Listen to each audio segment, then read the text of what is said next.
the first meeting between these two teams in '87. Zane Smith, who will be on the hill tonight for Atlanta. Davey Concepcion, well, he went by old long ball yesterday. Just passed right by me. Yes, he did. Congratulations to Davey in the second place. He's only, I think, 250 some doubles away from Pete. A bunch. Yeah. Yeah, 19 seasons for the Capitan. He's in the lineup tonight, playing second base. Pete going with the platoon. 3 left-handers here, and the one thing it does is it takes Perry out of the lineup for the Atlanta Braves, and also it puts Renicky out there, and Albert Hall hits a lot better from the one side. The Atlanta Braves taking the field. Why don't we take a look at their lineup? For the Cincinnati Reds, leading off will be Barry Larkin. Batting second will be Chris Sabo at third base. Cal Daniels bats third in left field. Eric Davis, he's in a slump right now. He says he hit the ball on the nose. He's ready to go. He's in center field. Nick Osaski, he's been hot. He loves Atlanta. First base, batting fifth. Dave Concepcion, the captain, second in doubles, all-time Reds, batting in the sixth spot. Bo Diaz bats seventh, doing the catching.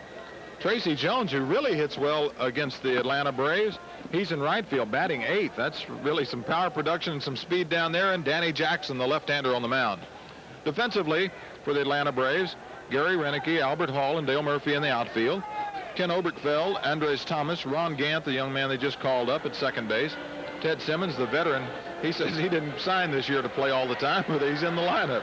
Ozzie Virgil behind the plate, and Leroy Purdy Smith on the mound, known as Zane. I guess you could say that zany name, that's what they gave it to him. 1-2 record, 3.68 ERA. The stats in front of you: 11 strikeouts, 5 base on balls. I had written down 10 for, thought that he had 10 base on balls, having a little control problem. Not too many winning pitchers on this staff, as you might guess. 10 base on balls listed on my sheet. Maybe that's Pete Smith. No wonder. They've got 2 Smiths. Pete Smith will be pitching Sunday. And a reminder, this copyrighted telecast comes to you through the courtesy of Multimedia Broadcasting, authorized under TV rights granted by the Reds solely for the entertainment of our audience. And any publication, reproduction, or other use of the pictures, descriptions, or accounts of this game without the express written consent of the Reds is prohibited. The announcers on this telecast are employed by Multimedia Broadcasting with the approval of the Cincinnati Reds. And Barry Larkin stepping in. He leads the National League in hits with 22, in stolen bases with 9. He has a .400 batting average in his career against Zane Smith. He homered yesterday. First pitch of the game, right down central, strike one. Hope you'll enjoy it wherever you are this evening. The Reds and the Braves from Atlanta. And this is low. 1 ball and 1 strike. The Reds start the night batting at .252 as a unit. They've banged out 17 home runs now. Change-up foul back. 1 ball and 2 strikes. The Reds have stolen 31 of 38 bases. They've committed 17 errors. Statistics sometimes belie how a team is going. The Reds with 17 errors, the Braves with only 6. That's inside. A lot of those errors by pitchers on the staff. That's right. Kind of misleading. They have played good defense, not the type of defense we expect. Slap foul out of play down the right side. Zane Smith, 15 and 10 last year.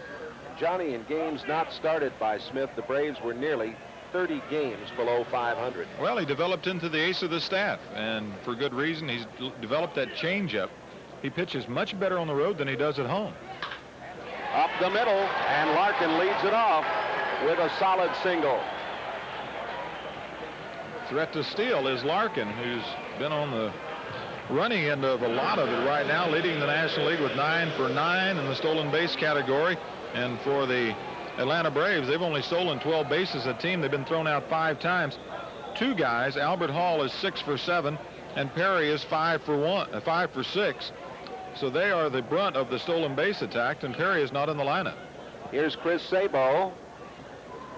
And the first pitch to him is right over the plate, strike one. Sabo batting at .321. Oh, what a great job this fella has done. Standing in for Buddy Bell.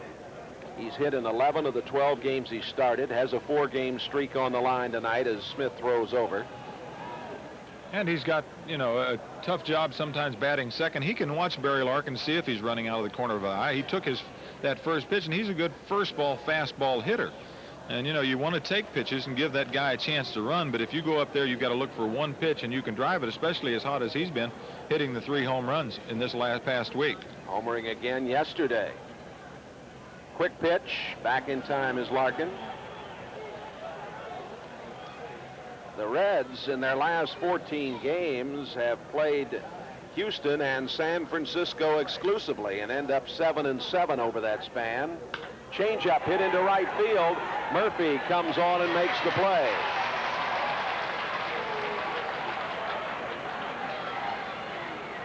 Sabo hit it on the nose, but right at Murphy. There's Ted Simmons holding at first base against Larkin. And Cal Daniels marches to the dish. He's batting .327. Daniels leading the league in walks with 14. Also has 14 RBIs. 4 home runs.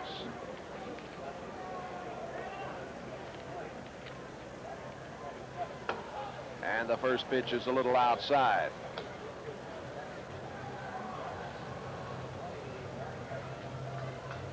Smith from Madison, Wisconsin, 27 years old. Didn't win a game last season after September 1st.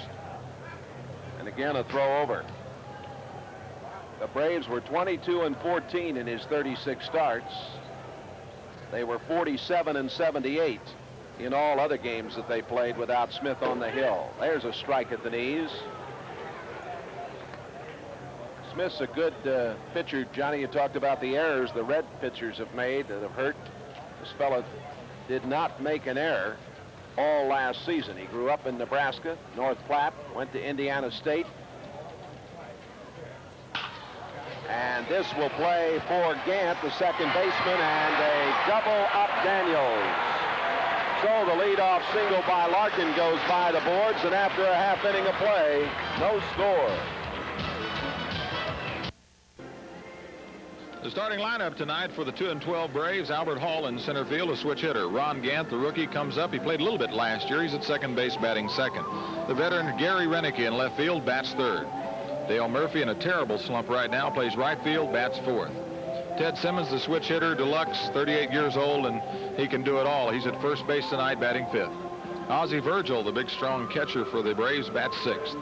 Ken Oberkfell, it's hard to strike this man out, and he plays a very solid third base. He's batting seventh. Andres Thomas is the shortstop, batting eighth, and Zane Smith is the pitcher. Defensively for the Cincinnati Reds is Cal Daniels, Eric Davis, and Tracy Jones in the outfield. Around the infield, Chris Sabo, Barry Larkin, Dave Concepcion, and Nicky Saski. Bo Diaz behind the plate, and Danny Jackson, who last time out had a little problems in Houston. Only went 2 innings, got kicked out of the game for arguing a balk call. He said he needs to pitch a better game, and he's determined to do so. He is the Bulldog. He got hit hard in Houston. 2-1 record, 4.26 ERA, and he's got 1 complete game for the Reds. Jackson ready to go, 26 years old, from San Antonio, Texas. Albert Hall standing in, batting .394. 5-game hitting streak on the line. Hall backed away over that 5-game span. Hall is 9 out of 19. He's a switch hitter. Hall from Birmingham, Alabama. Spent all of last season with the big club after moving back and forth since '81 between Richmond and Atlanta. 1 ball and 1 strike. That is amazing that he finally got. He had more at bats last year than he had in 6 previous partial and full seasons in Atlanta combined. Jackson looking into Diaz. That was inside. Jackson, of course, coming from Kansas City with Argina Salazar and the Kurt Stillwell Ted Power deal.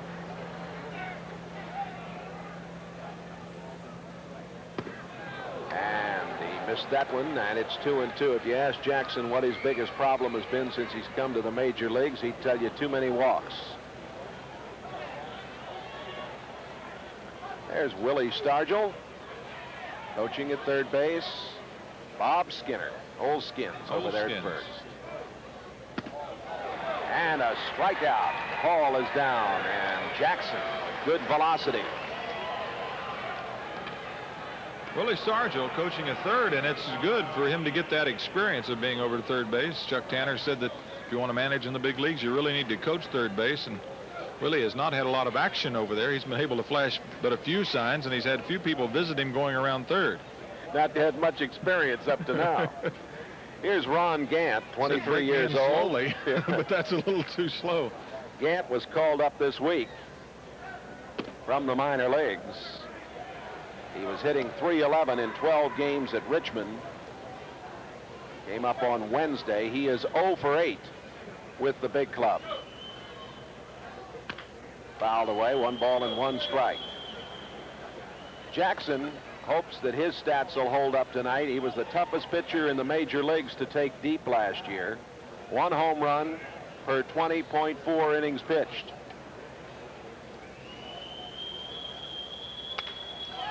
Here's one into left. Daniels coming on, makes the play, and they're 2 gone.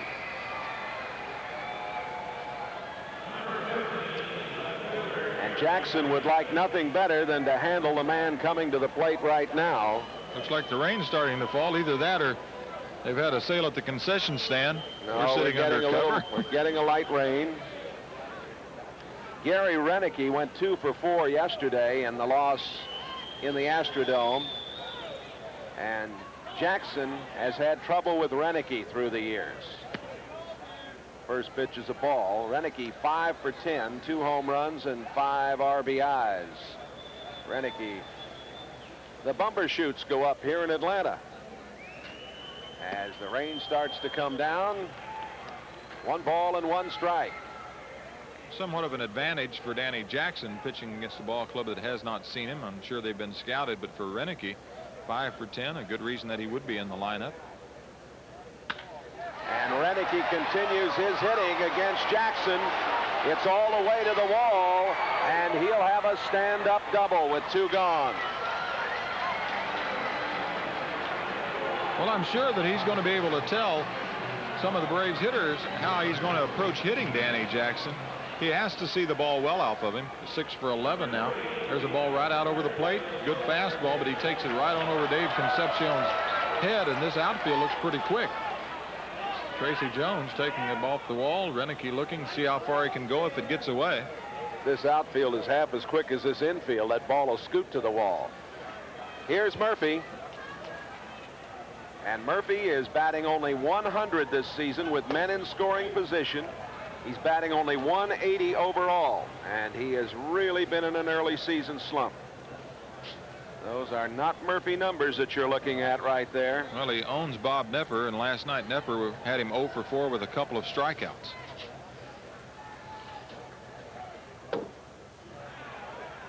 That's a little low, 2-0.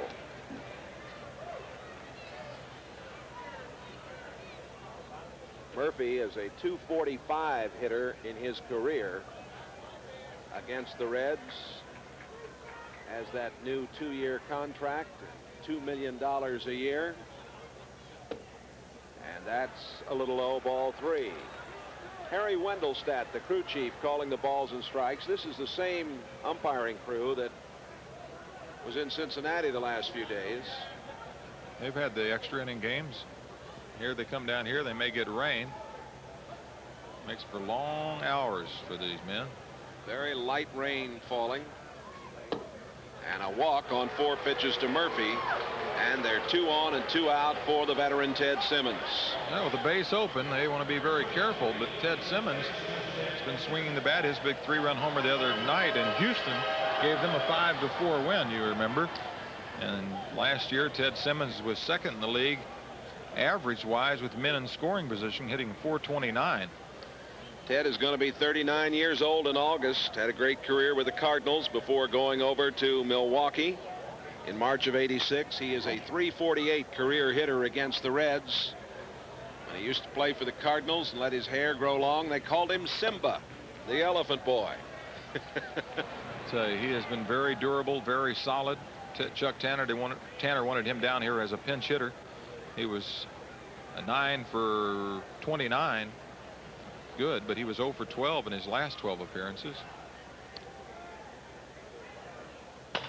And right out in front, Jackson in trouble. Gotta hurry. Gets him at first.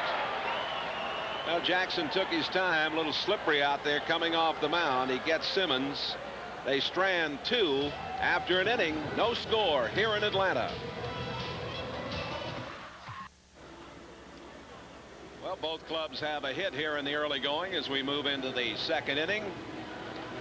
Reminder for you that we'll be televising along the Reds network on Sunday afternoon.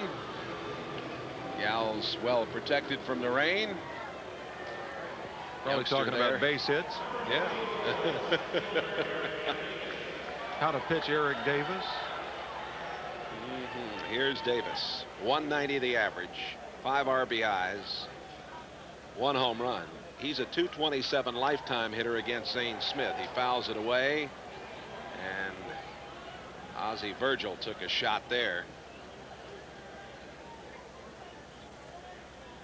Virgil, a former Philly. Good look at Eric. Came down in the trade for Steve Bedrosian and Milt Thompson. And was it Pete Smith that came with Virgil? I believe it was. Yes, and Hill will pitch and has pitched well. I think he has the other win for their ball club. Pete Smith against Dennis Rasmussen here on Sunday. That's high. Rick Mailer goes against Tom Browning here tomorrow afternoon. The Red Killer. 1 ball and 1 strike. Change up outside.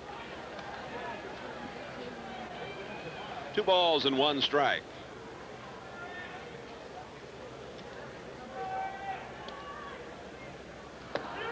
That caught the inside corner. Fooled Davis. He backed out of there. Mailer was 2-0 last year against the Reds. He's 11-2 overall. Eric in his career is a .296 hitter against the Braves, and this one is hit hard into the gap, and on the run, Murphy. Oh, Murphy got there at about the 380 mark in right center field, and the former center fielder here has done a nice job since moving over to right. Been a former Golden Glover. He knows how to get the jump playing center field immediately on the run, the angle. That's why he wins Golden Gloves. Doesn't have the greatest of speed, but obviously he makes the most of it with those long strides. Isaski hits one deep, and this one is off the wall, and Isaski has a double. That one right in the same spot that Davis hit it, but over the head of Murphy. It banged the wall at the 385 mark in the power alley, and Isaski continues to be some kind of hot in this ballpark. Hit it towards the guy who just made the long run and is tired. Wouldn't have mattered how much he needed a step ladder to get that one. That's off the wall, and just like that, Nick Isaski. No, we can't jinx him. We didn't jinx him by doing the interview with him, talking about how hot he is. He just walks up and hits the first pitch hard. Isaski, who is a lifetime .364 hitter against Zane Smith, banging that one out. He had 4 hits yesterday.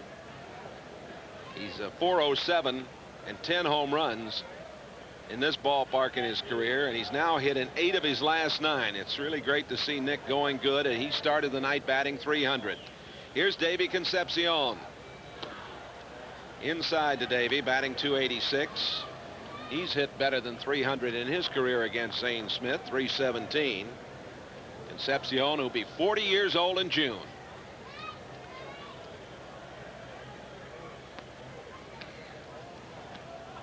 Isaski out there with the 1-out double. Oberkfell, Thomas, Gant, and Simmons on the infield. And this will play for Ron Gant, the rookie. Isaski moves on to third. Well, it'll be up to Diaz. Let's pause first of all for station identification. This is the Cincinnati Reds Television Network. Your #1 sports station in Cincinnati, WLWT. With Johnny Bench, Jay Randolph at Atlanta's Fulton County Stadium. No score. Diaz takes low. Johnny Bowe in his career has hit .529 against Zane Smith, and he's hit in 9 of his last 10 games. That's outside. Smith pitching very carefully to Diaz. I think he knows him rather well. You know, pitchers know who hits them well, and they know who they can get out. And the thing is that you've got to make the right kind of pitches. Ball 3 to Diaz.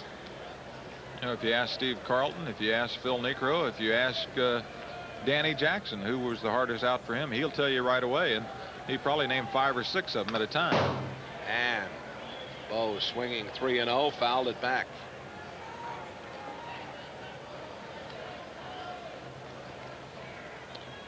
Tracy Jones on deck.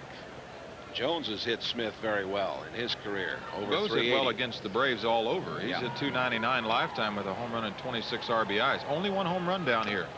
That's fouled away. That's amazing. You know, in this ballpark, they talk about this ballpark, and as successful as Nick has been in this ballpark, in 69 at bats in Wrigley Field, he only has 1 home run. You would think that he would just launch him out of there. Sometimes it's just how comfortable you feel and how well you see the ball. And a tough play for Oberkfell, but he comes on and makes it. Nowasaski is stranded. We played an inning and a half. No score.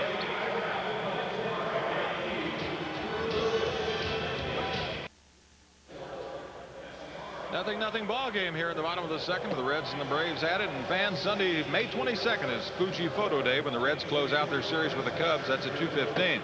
Now, starting at 12:45, fans will have 45 minutes to come onto the field with their cameras and take pictures of their favorite Reds as time permits. All fans 14 and over will receive a valuable Fuji coupon book. It's a day you don't want to miss. Remember, 12:45, it's camera day. Take pictures of your favorite Reds. Autographs not permitted. So come early, bring your camera, and enjoy Fuji Photo Day on Sunday, May 22nd, when the Reds meet the Cubs at 2:15. Chicago's playing at Pittsburgh. They lead that one 3-0. Sean Dunston is homered. Now it is Ozzie Virgil to lead off. Bottom of the second inning. Ozzie versus the Reds in his career. 314 average. He's hit 16 home runs. 38 runs batted in. He's been some kind of tough. 1 ball and 1 strike. Don't throw him that high fastball. He made his second All-Star appearance last year. Hit a career high 27 home runs. As John mentioned, he came from the Phillies in the deal that brought Pete Smith over here in December of '85. Bedrosian and Thompson going to the Phillies. 1 ball and 2 strikes to Virgil. Virgil is from Puerto Rico.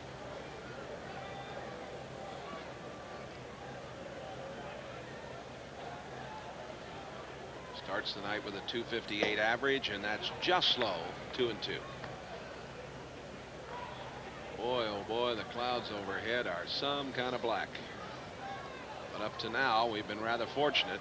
Just very light rain falling. Foul.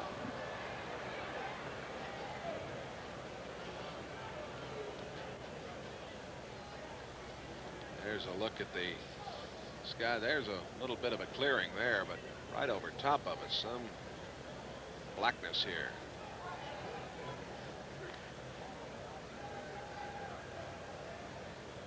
Houston will come into town, and then the New York Mets after the Reds leave here and go on to Montreal.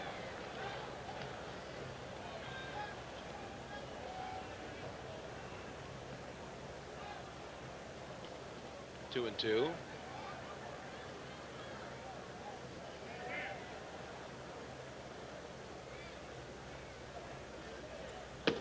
And a strikeout, the second for Danny Jackson.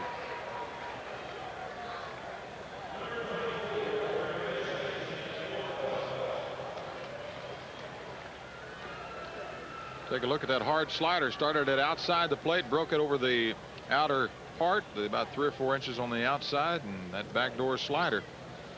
He tried him down, and then he tried the slider outside. Sometimes you give up on it, think it's a fastball away.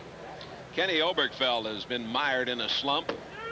He takes a strike. He's batting 171, and he's 5 for his last 33. Last year, he hit 42 points higher against left-handers than he did right-handers.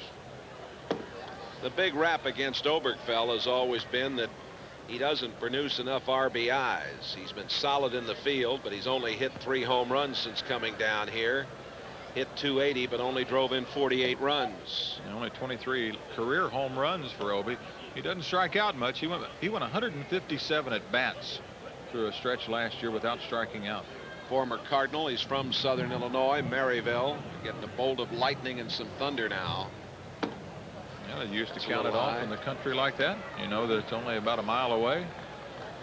So, and the sky's as dark as they have. We may have escaped for as long as we're going to. The wind blowing toward right center atop this circular stadium. The 3-1 offering right down the middle, full count. Kiddingly, some people call Obi 50-20. 5 at bats, no runs, 2 hits, no RBIs. But he had his best year. He got a career high RBI wise last year. And he gets a hit here with 1 out. I hope he doesn't pick this weekend to come out of that slump.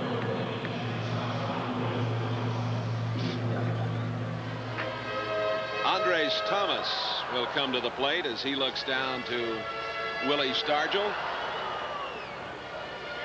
Thomas is batting just .204, 24 years old, from Santo Domingo, the capital city of the Dominican Republic. He was on the DL a couple of times last year. Hit .231 in 82 games. The rap against him is he's a smooth fielder and not much of a hitter. Well, lifetime .309 against the Reds. There's a few people having good years and good careers against the Reds. This may be what brings them out of them. They haven't seen Danny, however, and Rasmussen as well. They saw probably twice last year.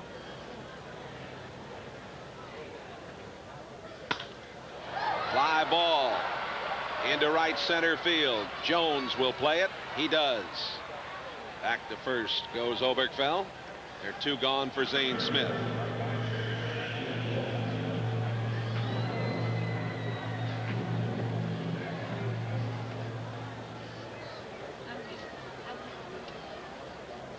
There is Chuck Tanner, the master manager of positive thinking.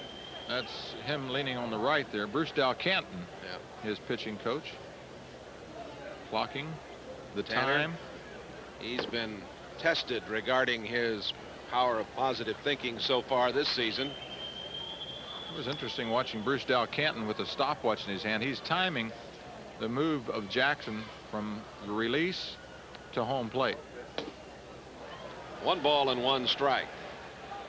What it does is it gives his base runners an idea of what kind of jump they can get and how much time they have, and if he's got enough time, if it's over 1.5, second and a half, then they have a good chance. It misses outside. Of course, the release sometimes doesn't always indicate the fact that his leg kick can hold a runner as well, but if a good base runner reads him well, then he's got a little more time. So Dalcanton will average that out and give the best base runners a pretty good idea. And we mentioned the first time these clubs have seen each other in the regular season, 2-2. A little frustration on Zane Smith. He said, I can't hit that slider. See what ball Bo calls this time.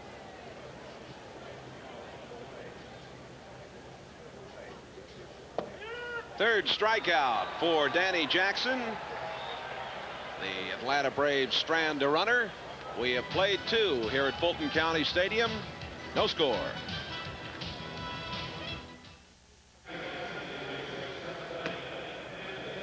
No score. 2 hits for each side. Nobody's committed an error as we move into the top of the 3rd inning.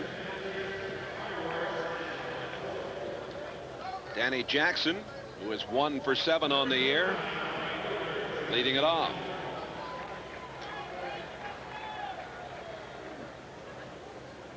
Smith and Jackson, the hurlers, hooking up here in this first game.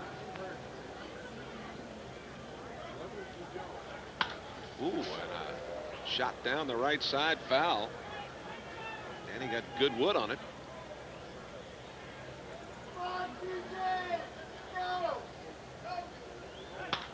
And another one. This one right at Ted Simmons. He comes on. There's 1 gone.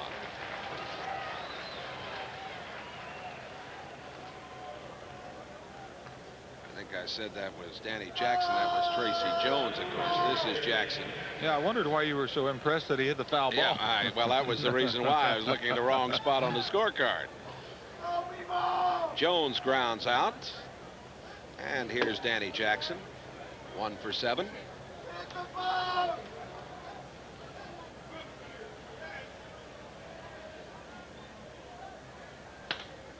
How about that? I told you he'd hit one down the right side. One out single for Danny. Your premonitions are unbelievable. Premonitions. It's amazing. Karnak the Great. Oh, we're back to Barry Larkin. Larkin, who singled to start the game.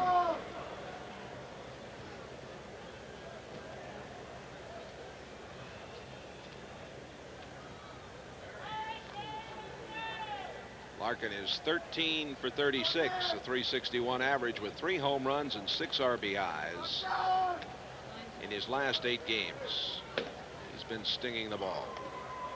Starts the night with a 315 average. And that hit in the first inning got it up to 324.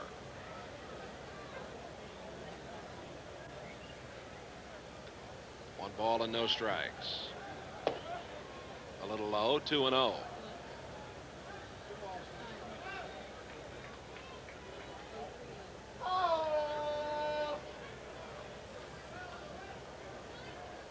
Reminded when Jones was up a moment ago, Johnny, he had a 348 batting average versus the Braves last season. That was fouled off as Jackson was running on the pitch. Well, he's a good athlete. Either he doesn't know the signs or Pete really trusts that he can steal bases, or that the fact that Barry's going to put the ball in play, a straight hit and run, and Bruce now taking a little more time giving signs in the direction. He doesn't want to be blocked out between the pitcher and Danny Jackson. He moves way down the line to make sure everybody gets what they're doing, but Lark went after that like it was a straight hit and run. Not going this time. They're bunting, and it's foul.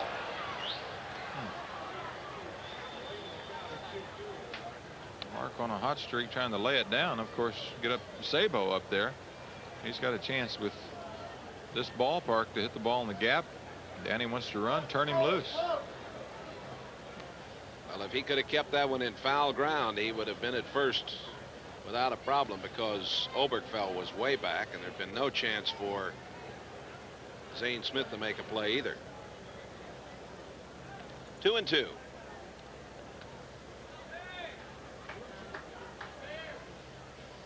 Cincinnati has out hit Atlanta 3-2 as we play in the top of the 3rd inning here.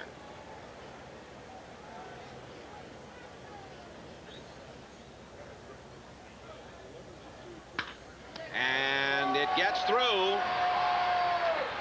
Jackson holding on. Runners at first and second with one gone for Chris Sabo.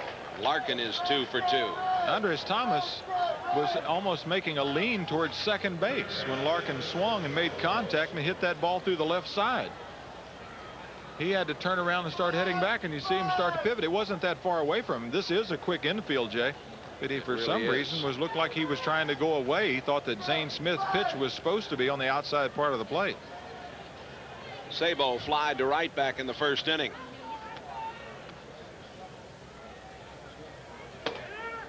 That's in there for a strike.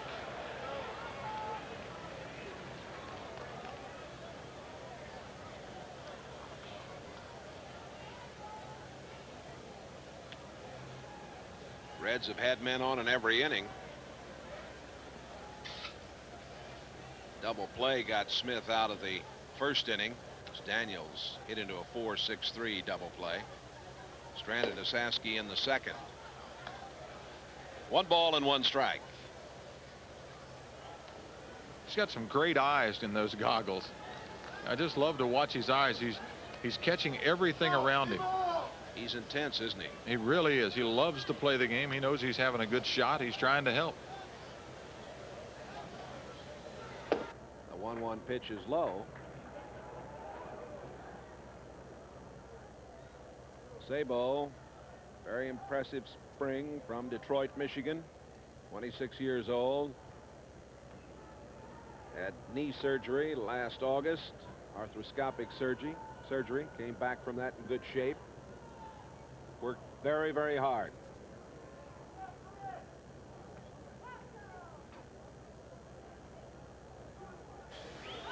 And here's one down the line in left. Is it out of here? It is! Sabo with another round tripper. This one will put the Reds on top 3-0. Don't rain. Don't rain. The quick bat.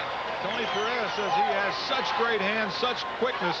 And you're seeing the two top hitters in the top of the lineup, Larkin and Sabo. And this Bud's for you, Chris Sabo. And they have those quick hands, short, quick strokes. And of course, Chris has the power on a hot streak. That's his 4th home run. Look at these eyes. Look at the concentration. Look at that turn. That's the way the shoulders are supposed to turn. Just saying, stay fair, and it starts to straighten out, hugs it. And Chris, with now having 4 home runs and 7 RBIs. He ties Daniels for the home run leadership, and here's Cal. Hit into the double play. He went down there.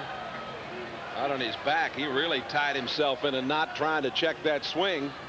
1 ball and 1 strike as Daniels gets up out of there. Trying to get out of there, and he couldn't keep that bat from stopping as he was falling, and Harry Wendelstedt calling the strike. Up and in. Home run. Sometimes that happens right after that. Keep you backed off the plate. And that's comes way that outside. slider. Oh, the Reds have plated 3 here in the 3rd.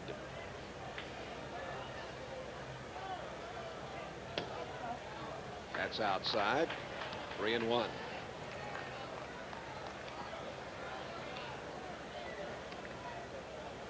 That is the 4th home run for Sabo in his last 5 games. Oberkfell makes the stop and throws on.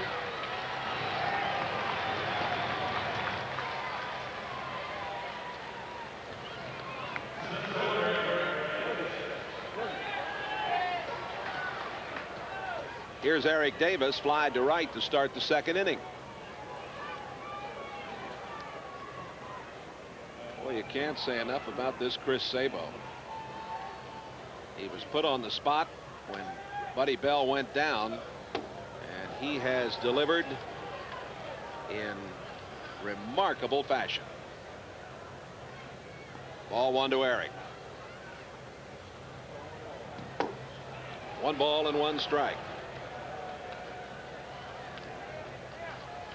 Eric says he's seeing the ball. Johnny, you talked to him the other day, seeing the ball well, but he's not making contact the way you would expect him. There's one on the outside corner, and it's 1 ball and 2 strikes.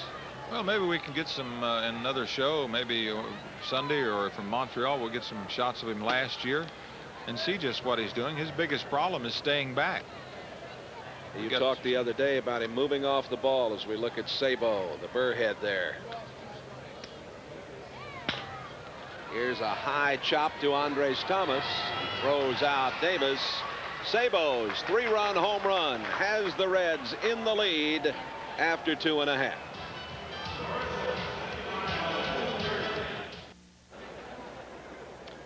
Three to nothing. The Reds on top. Albert Hall leads it off in the 3rd inning for the Braves. Bonilla's homered at Pittsburgh, and it's 3-2 Chicago. 4th inning. Jackson throws. Sabo stops it, and he throws, and there's 1 out. Hall struck out in the 1st, grounds out here to start the 3rd, and we'll get another look at the rookie Ron Gant.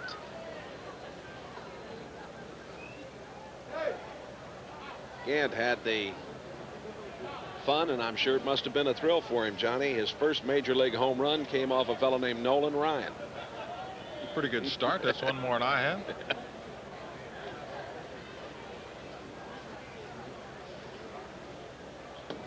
Inside for a ball.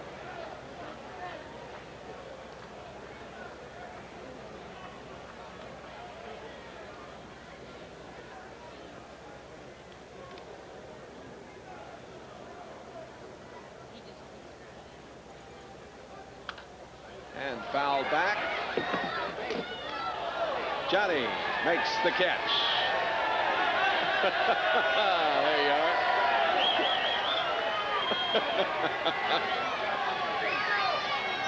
Careful now. He's going to give it away. There we go. And a swing and a miss by Gant. 1 ball and 2 strikes. That's 2 in my career, and both of them here in Atlanta. Nice catch, John, somebody says down there. And a strikeout. That is the 4th for Jackson. I keep telling myself I'm not going to do that because I catch it in this hand, and then I've got to have strokes. Yeah, you know, my golf game. I got your strokes, old long ball. Even beat me like a switch. I don't even want to talk about that. Renicky doubled in the first. He bats with 2 gone.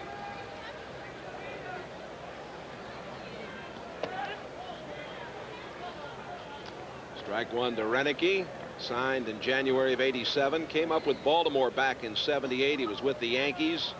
Originally Montreal's #1 pick. Strike on the outside corner.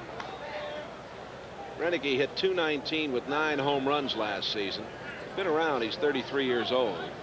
John mentioned they're playing a lot of the rookies here, and they're trying to blend in some of the young talent. Just outside. New York got 2 in the second. Toronto got 1 in the third. The Yankees are batting at New York in the 3rd inning, leading 2-1. Cleveland hit Minnesota with 6 in the first. Cleveland at Minnesota, and the Indians leading it 6-0. And as we told you, that Chicago-Pittsburgh action, it's 3-2. In time, as Concepcion had to pick it up and throw. They're down 1-2-3, and after 3, the Reds lead it 3-0.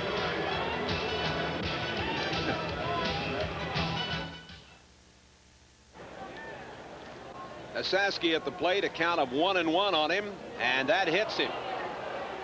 Oh, Osaski, who doubled in the second, is hit by Zane Smith to start the 4th inning. Osaski, of course, from this part of the country, and here's some of his fan club here, some of the gang. That gentleman's got his Osaski shirt on tonight. The hard slider, and just kept diving in there. Virgil sitting inside. Looked like they decided not go away, now to come in, and that slider just kept diving and caught him on that thigh. Concepcion grounded out back in the 2nd inning. Comes up empty as he swings and misses there.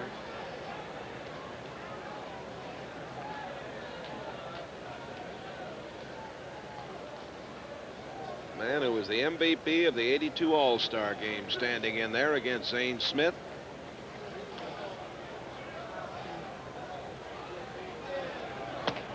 Outside. 1 ball and 1 strike. Bo on deck. Concepcion has hit 22 career home runs against Atlanta. Runner goes, fouled away.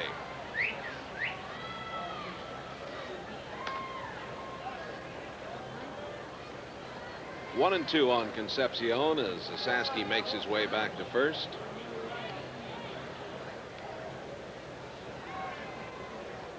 Johnny, I guess the Reds are glad to see somebody besides Houston or San Francisco. Well, there's a lot of ways to look at it. Yeah. You'd like to get it out of the way, and last year they didn't play till almost June before they saw each other. Sometimes it's good to get it out of the way and get the tough games, and hopefully you can beat up on those clubs that's down on the bottom of the division. I think Pete was mildly pleased that he got through that stretch at 500. Well, he was. He felt like in Houston they won a game they shouldn't have won, and then took one, got one back. And anytime that you get against Mike Scott and you get that far down in the game, that you really don't expect to beat Mike Scott when you're in 8th inning. But this offense really wants to beat Mike Scott, and they played well.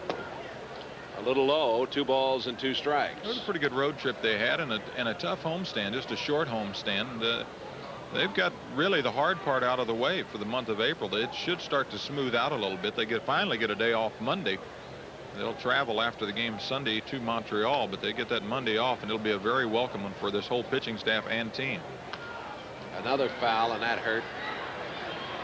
That caught Davey on the right foot. Lips out of there a little bit. Those puppies barking. Well, when you get close to 40, you start to notice those things just a little bit more. You bet. You notice them more the next day, too. They last a little bit longer. Yes, indeed.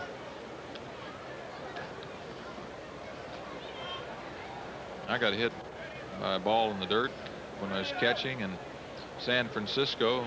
Finished the game, went back to the room, soaked it nice, got up in the middle of the night, get some water, and fell flat on my face. That's no fun, is it?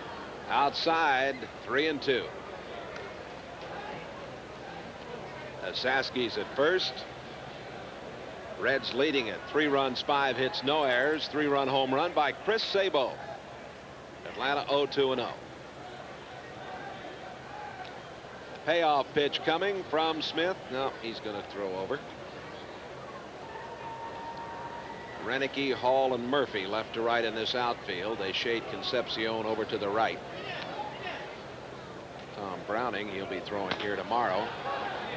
Tough play. Obergfell comes on, throws in time. Saski's at second. Obergfell had a long way to come to make that play. He does a good job, a very steady job. Now we'll show you how to cheat it first. Short hop, makes a good play on a very tough infield, a better infield. Watch Ted. Coming off there. No, that was pretty close. Starting to get those moves. Former catcher. Diaz grounded out in the second. He's trying to pick up a Saski, and that's low for ball 1. Yeah, catchers can play everywhere. Just look out in right field. You'll see one of the guys that has really had a great career. They took him away from behind the plate. Dale Murphy had trouble throwing the ball to second, and they put him in the outfield, and he has great control. That's outside. 2 balls and no strikes. Seems to me a lot of third basemen have become catchers. A lot of catchers have become first baseman or outfielders. And managers and pitching coaches. That's right.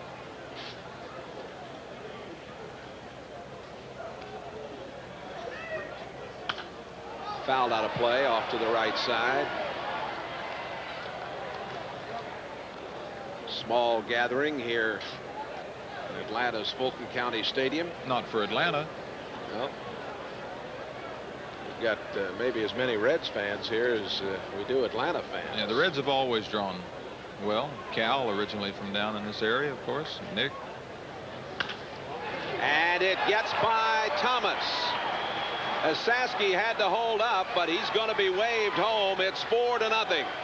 Nick had to wait to see if that ball was going to get through, but he still got home with the 4th run of the game. Well, it's RBI number 7 for Diaz. Really kind of lucky that he got the ball in the gap out there. They were shading him a little bit to right center. But Nick's got to know where that shortstop is.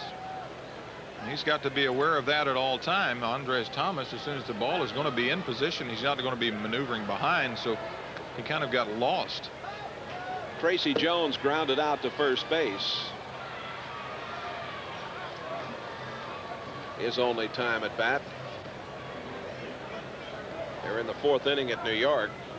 New York leading it 2-1. That's outside. Philadelphia leading Montreal as they play in the 4th inning.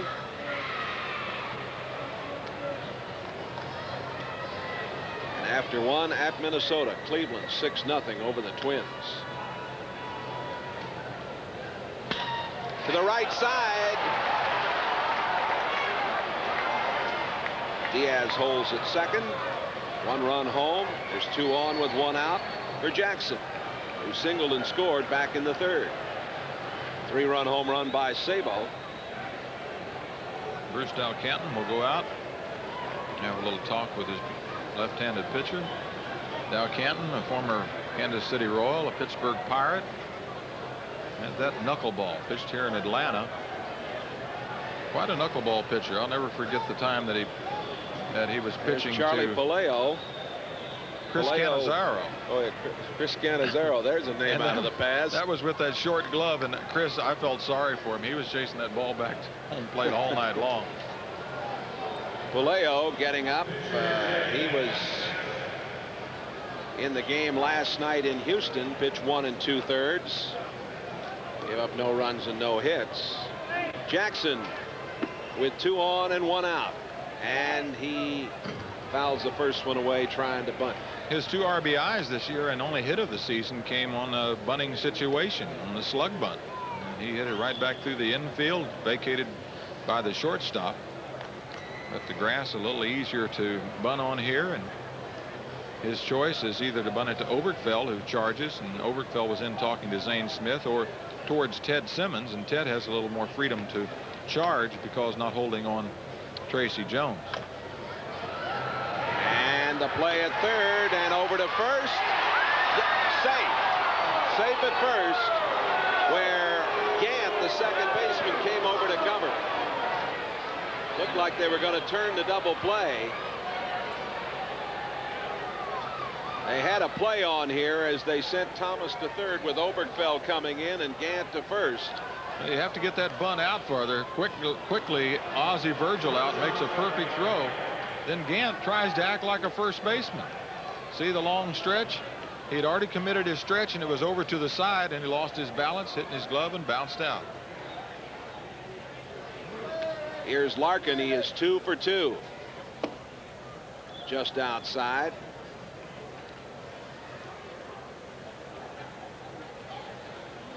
Jackson not able to move the runners along.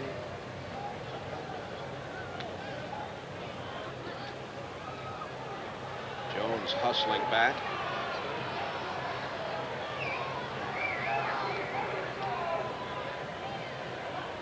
Jackson down there at first. I'm sure Lee May has told him to watch Tracy.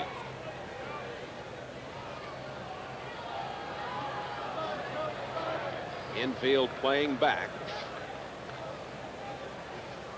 Larkin trying to do some damage. Foul outside of third. Larkin's average now, John, is up to .333. And extends his league leading hits to 24 with the 2 in this game.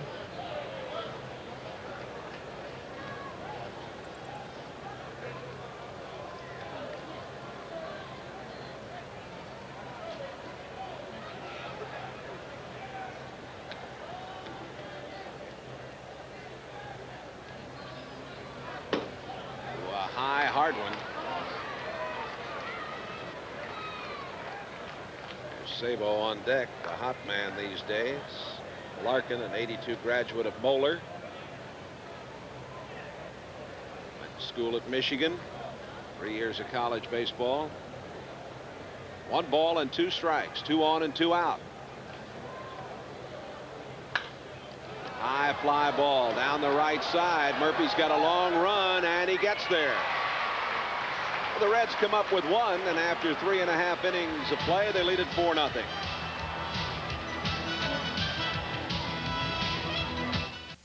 Today's game is brought to you in part by General Tire. Get on your Generals and go. And by Lens Crafters.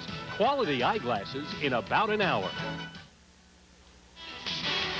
You're watching Reds baseball on the Cincinnati Reds television network. Well, as you look at the score, let's tell you about an official scoring change in Wednesday night's game with San Francisco in Cincinnati. In the 4th inning, if you're keeping statistics and you score with us, you can delete that stolen base for Robbie Thompson. He scored on an error, which makes both of the runs unearned off Ron Robinson in that inning. I wondered about that, John, at the time. Yeah, we talked about it. Yeah, we sure did. I didn't know how in the world they gave him a stolen base. But here's Murphy, 4th inning. Starting to rain a little bit more. Sabo throws out Murphy. We need a fast inning and a half to make this situation. The big drop started falling. I could smell it in the air, and Murphy goes up and swings at the first pitch. That will help. Down, yeah. There's some big drops falling here while we were away for our commercials. Now it is slowed down again. And here's Simmons.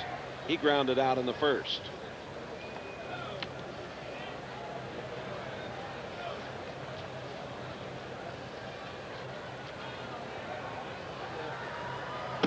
Jackson throws outside, ball 1.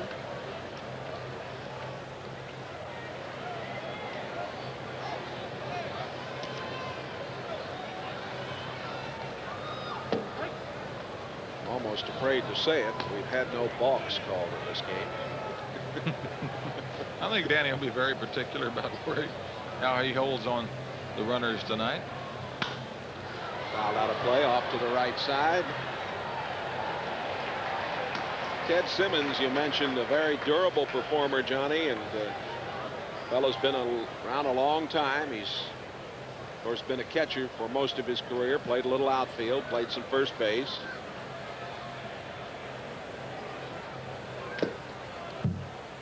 He is a very distinguished antique collector, he and his wife, Marianne. And he's also a gentleman, believe it or not, who sits on the board of directors of the St. Louis Art Museum. He has some interesting hobbies. Sabo's got a long throw. Ho ho! 2 gone.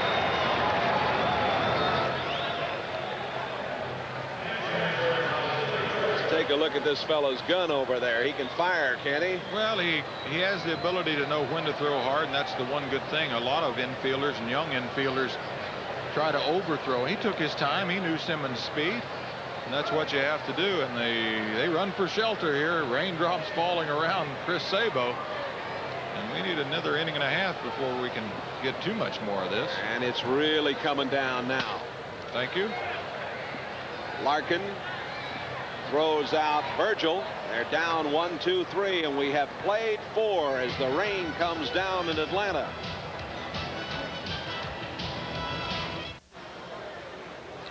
Well, it's the top of the 5th inning here in Atlanta, and they've just stopped the game. And we'll tell you real quick, if you're looking for tickets to Reds games, you can go to the Reds ticket offices at Riverfront Stadium, and the Reds gift shop are now open. Seats for all Reds home games, including special dates, are now on sale at the stadium when the team is in town Monday through Friday and Monday through Saturday at the Hyde. You can park free on the stadium plaza while purchasing tickets, and the Reds computerized ticket system will let you buy the best tickets that are available at all ticket outlets. Reds tickets are also available by phone, mail, and at all Ticketmaster locations. Well, they're big, heavy drops here in Atlanta's Fulton County Stadium. And Harry Wendelstedt, the umpire in charge here, the chief umpire for this crew, tells them, let's cover it up. And one reason he may have done that is a report from the Braves that the rain was going to get heavier. Well, it is rolling down now, and John, as you mentioned, that's not heavy enough for me, though. That's not heavy enough to stop a ball game. No. Well, I can't believe it. They're just floating down. There's some big drops, but they better have a better report. There's a big storm coming in because they played in the last inning. Now Wendelstedt talking with the rest of his crew. Yeah, he's going to head towards the dugout, but I'll be surprised if he lets them cover it. Well, it looks like they're going to cover it as Wendelstedt is going into the Braves dugout. Well, we got an opportunity. We can run down how the situations were at the start of today over in the American League. New York and Cleveland, surprising Indians, both with records of 12-3. Cleveland had won 8 of their last 10. Boston's playing well. They're 10-5, 2 games out of the lead. Then Detroit, Toronto, Milwaukee, and Baltimore in the American League East. In the West, Oakland 10-6, leading by a game and a half over Chicago, 2.5 over California. Texas 6-8. The defending world champion Minnesota Twins 4-9, and they're already down 6-0 tonight. And their pitching staff was somewhat suspect last year. They came through. They got a great season out of Frank Viola, Bert Blyleven, but you're talking about some age when you're talking about Blyleven. They've got Necro and they've got Carlton, a combined average. Well, let's see. They're close to, I guess Blyleven's around 40 and Carlton's 42 or 3 and Necro's 42 or 3. So you got 126, 130 years among those 3 guys, and you can imagine why they're having problems. The cheers you hear are for the big board in center field as they have switched on the Atlanta Hawks Boston Celtics game. It's being played over at the Omni here tonight, and I think at the moment Houston has the lead in that game. In the National League East, the surprising Pirates 10-4, Jim Leyland's club, who've won 8 of their last 10. New York 9-5, followed by Montreal and Chicago 7-7. National League West, Houston started today 10-4, and Los Angeles at 9-4 after those 3 rainouts out on the coast. They stay right there. San Francisco and Cincinnati both 9-7 coming into this action here. Losing and winning streaks. Well, there are only 1-game streaks in the National League East. The loss and the wins for the Houston Astros. They won their last 2 against the Atlanta Braves. San Diego and Atlanta lost their last 2 games. Reds only have won 1 in a row, and they come in here 9-7 and very close to. Well, this is a strange type of situation. Well, Johnny, I want to alert our stations along the line on the Cincinnati Reds television network to get a 30-minute program ready. We're going to be returning it back to you in a few moments and give you an opportunity to do some local programming. And of course, we will keep you updated on the situation here. But the rain is coming down at a fare-thee well at the moment, and as I look atop the stadium, the wind is whipping, and it looks like we're in for a pretty lengthy shower. And John, as you mentioned, when Wendelstedt had them go ahead and cover the field, they probably had word, and they have the radar, of course, and you see Harry Wendelstedt talking there with Chuck Tanner and the grounds crew people, that this might be a rather lengthy storm. Well, it's a tough situation for an umpire. You know, he can't go back underneath. He's waiting for word. He's trying to tell Chuck Tanner, and he looks outside. He sees that the rain is not that heavy. He felt like now that he probably could have gone through the top of this inning. But again, you know, the Braves, as well as like the Cincinnati Reds, they all are tapped into the local weather bureau. And your screen is the head ground crew man here, and he's saying, I'm sure it's just a switch right now. And the lights, once they are turned off here, it takes them a time to get back on. And I still can't tell whether there are any that appear to be coming back on behind home plate or not, John. And there's Pete Rose and Scotty Breeden there to the left. That's Bruce Kim. Let's see if we're going to play. I think we are. Charlie Puleo came from Cincinnati. Cal looked like he was telling something to Cal. Pete held up his hands and said, what are we going to do? Cal said, that's tough enough seeing out there. Zane Smith went 4 innings. He gave up 4 runs on 7 hits. He struck out none, walked 1, and hit 1. Sabo will lead it off. We go to the 5th inning. Reds leading 4-0. Sabo fly to right in the 1st, 3-run homer in the 3rd. And it's a little high. Puleo, as we mentioned, was in action last night in the Dome down in Houston. He went 1 2/3 innings. Struck out 1. Pitched for the Reds at one time. Yep. This is foul down the line and left as Sabo got good wood on it. Boy, when he makes contact, he really rips it these days. Pitched for the Mets, 6-12 for Cincinnati in '83. Foul back. 1 ball and 2 strikes. 4-7-0 for the Reds. 0-2-0 for Atlanta. We apologize that we have no view of center field back toward the plate for you at the moment. Our center field cameras on the fritz. Got a little wet in the rain, but our technicians are working on it. Must be hooked up to the lights. That's high. 2 balls and 2 strikes. Charlie Puleo in relief of Zane Smith. Puleo lives in Glen Ridge, New Jersey. This is backing out of play.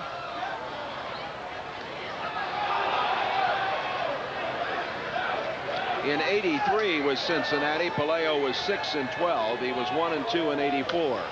Another foul. Sabo only hit 7 home runs last year in Nashville. Drove in 51 runs. Went on a weight program, developed himself, and 4 home runs in 5 days. And a little check swing grounder out to Puleo. He throws on. There's 1 gone.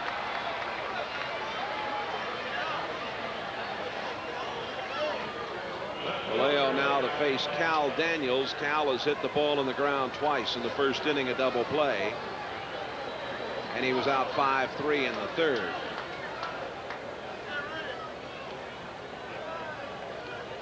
We are playing without the lights behind home plate.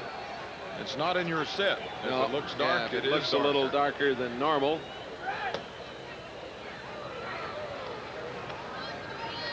There you see the lights that are out. One bank is on, but those other lights are supposed to be turned on there, and apparently they were jarred or shorted out during the very heavy storm that we had here. After we went away, the heavens really opened up here. It rained for about 15 minutes, as hard as you'll ever see it rain. 1 ball and 1 strike to Daniels.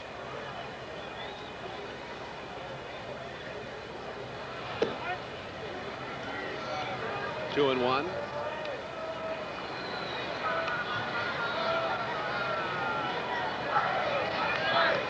Inside. 3 balls and 1 strike.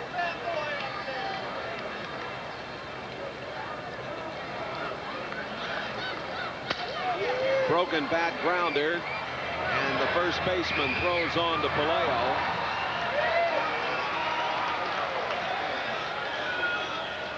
Two gone. Ozzie Virgil is holding his hand, and you would almost believe that he got hit by the bat or something, or the broken bat, or when he swung around, the extension of his swing hit him. He was really holding his hand. It was Might kind have of got wrapped on the follow through, huh? Yes. Davis is fly to right and grounded out. Takes low for a ball. Most of this small crowd stayed around through the rain delay and are back in their seats. This is a foul ball. Wait a minute. Now that's the third base umpire called that, and Oberkfell was in front of the bag.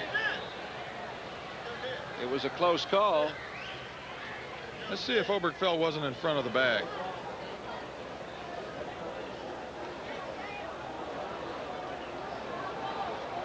It happens to be the umpire's call until it crosses third base, and although the body of Oberkfell was in behind the bag, the ball was in front, and he was actually blocked out.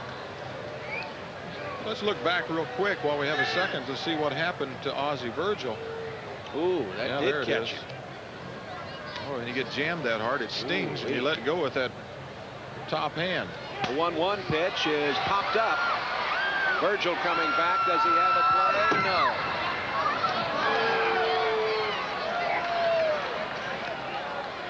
One ball and 2 strikes.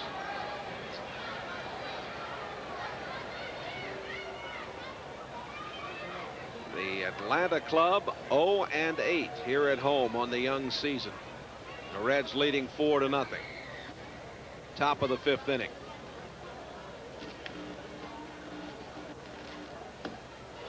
Strikeout. The first for Palaio. They're down 1-2-3. Reds lead it 4-0.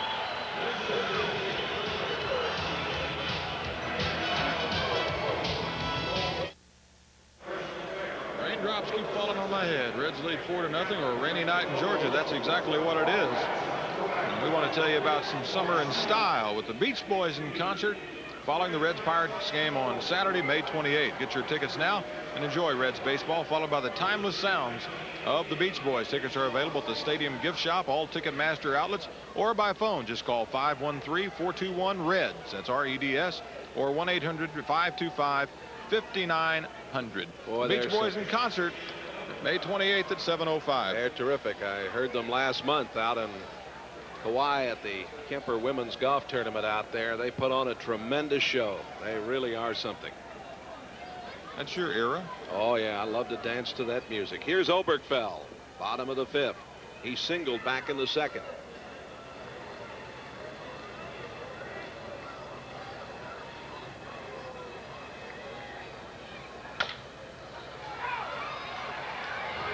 Concepcion makes the play. It'll be interesting to watch how Danny Jackson fares here in the 5th after the long layoff. Coming back They opted not to go. Down 4-0. Was Zane Smith any farther? Called on Palaio. Here's Andres Thomas. He fouled or flied to right in the second. High fly ball into right. Jones is there. 2 gone.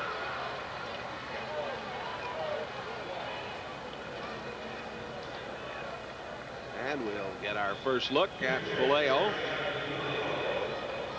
When Smith batted back in the second, he was the 3rd strikeout victim for Danny Jackson. Jackson, the first of 3 left-handers that Pete Rose throws against these Braves this weekend.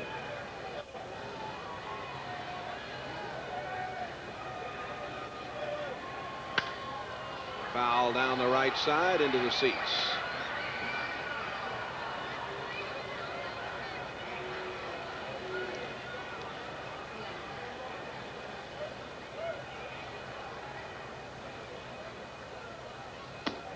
Swing and a miss.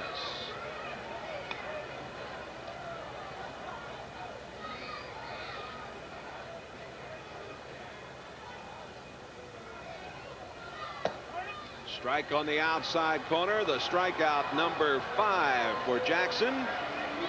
And we've got an official game. The Reds lead 4-0. Well, this is a nice feeling to be able to turn the play-by-play over to old long ball here with the lead. Go get them now. I'll do my best. You finally got a lead for me. It's 4-0. Right. We go into the top of the 6th inning. For the Reds, Nick Osaski, double and hit by a pitch.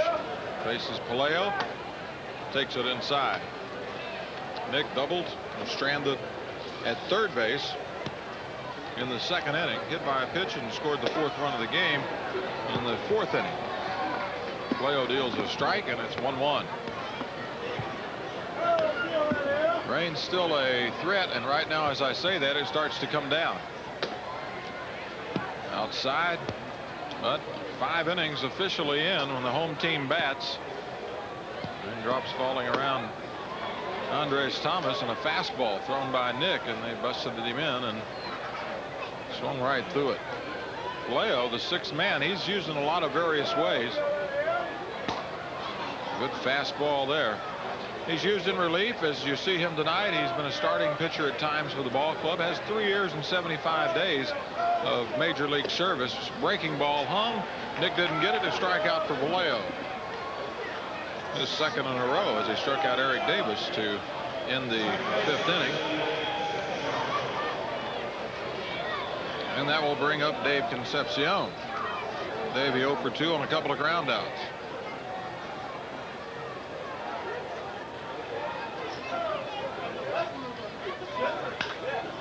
Fouled out of play, and the fans start to go out of the stadium. This time they may not come back.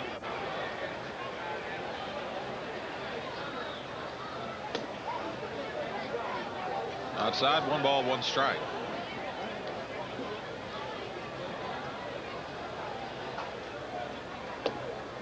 Breaking ball misses downstairs. Well, that's part of the lights, but I'm not sure that's all of them. They're starting to come on. This one popped up in the infield. It'll bring rain, and it does. Ted Simmons has the measure of it. Makes the play, and there's 2 gone here. They naturally wouldn't turn on the lights directly behind home plate. That would really be distracting to the center fielder and also the middle infielders. That's the football lights that they use here. The Atlanta Falcons play in the stadium. Bo with an RBI his 2nd time up, grounded out his 1st time, and he checks his swing on a fastball that missed outside.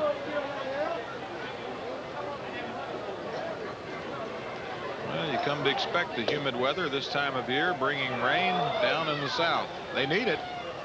They seem to always need rain. Water reservoirs down. But the Reds do not wish it to continue. Atlanta would like to have gotten it out early. Talked to some friends today about some of the beautiful lakes to the north of here. Lake Lanier Islands, and way down up there, their lakes. 10 feet. Palaio strikes out 2 in the inning. The side is retired in order twice by Palaio. The Reds lead 4-0 going to the bottom of the 6th.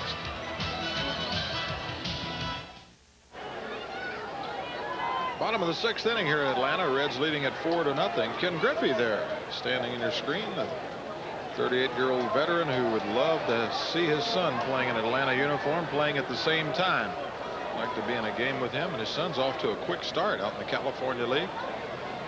Danny Jackson pitches to Albert Hall, all with a 5-game hitting streak on the line, 0 for 2 in this game. He was struck out in the first, grounded out. Danny, 5 innings of good baseball, good solid baseball, 2 hits. He walked 1, and he has struck out 5. 1 ball and 1 strike.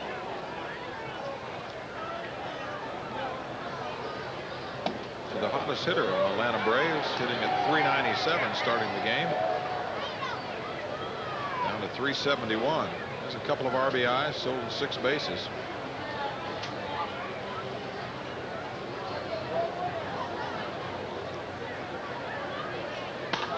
Grounded down the line at first base. Danny Culver quickly, but Nick will take it himself and on out here in the 6th.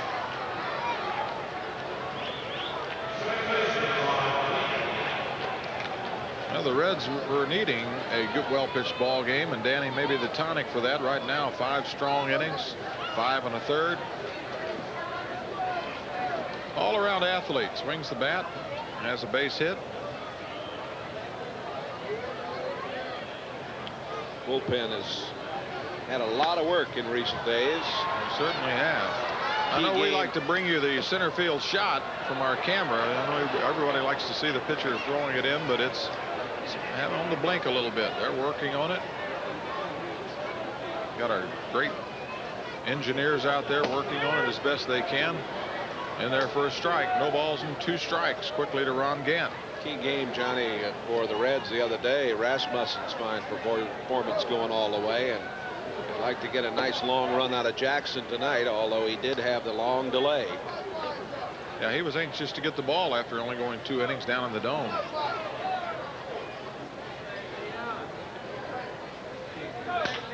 Ground ball, infield, tough play for Sabo. Got to get the short hop, underhand, got it.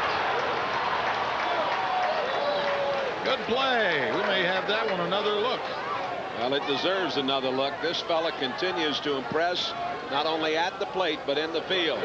Little sweeper. Chris has got a long, long run to make. Watch him pick it up and go with the throw in time. One more from our third base angle. Good hop. He waited on it.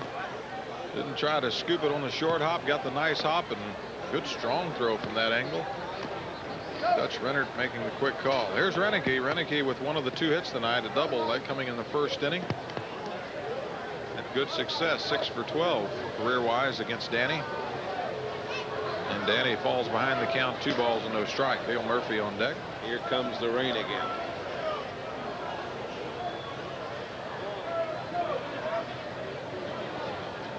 The 33-year-old veteran looks at a strike on the inside part of the plate. 2 balls and a strike.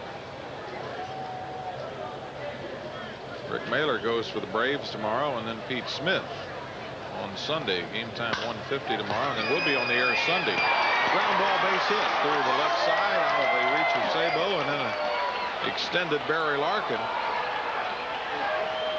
It's the first hit he's given up since the second. Braves fans with a little hoot and holler. Tickets are very available here. It was interesting. A gentleman we were with today. Oh, that's a funny story. We've got a friend who has 4 season tickets, and he leaves them on the windshield in the parking lot sometimes for the folks there when he can't go. And he came back in the evening after leaving the 4 on his windshield, and there were 6 there. Here's the dangerous Dale Murphy, MVP in 82 and 83.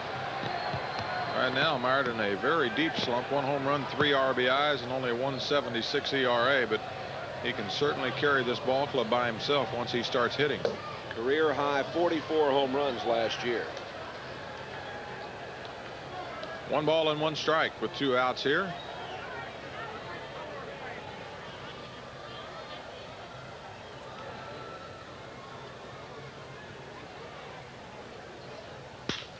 Grounded down the third base line, and it's foul. Let's pause 5 seconds for stations to identify themselves on the Cincinnati Reds television network.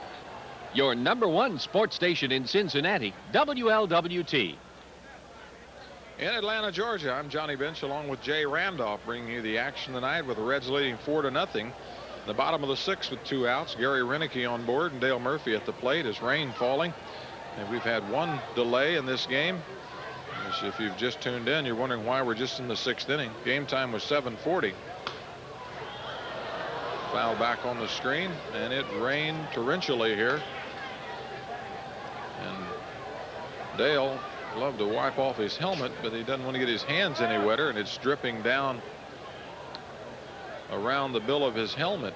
Danny, a lot of that is sweat. Some of that's rain. He was sweating in the 2nd inning here. It was a little humid earlier, but now it's cooled off. Strike 3, struck him out, 6th strikeout, and we're out of the inning. Renicky left the board again, and the Braves are scoreless. 4-0 Reds.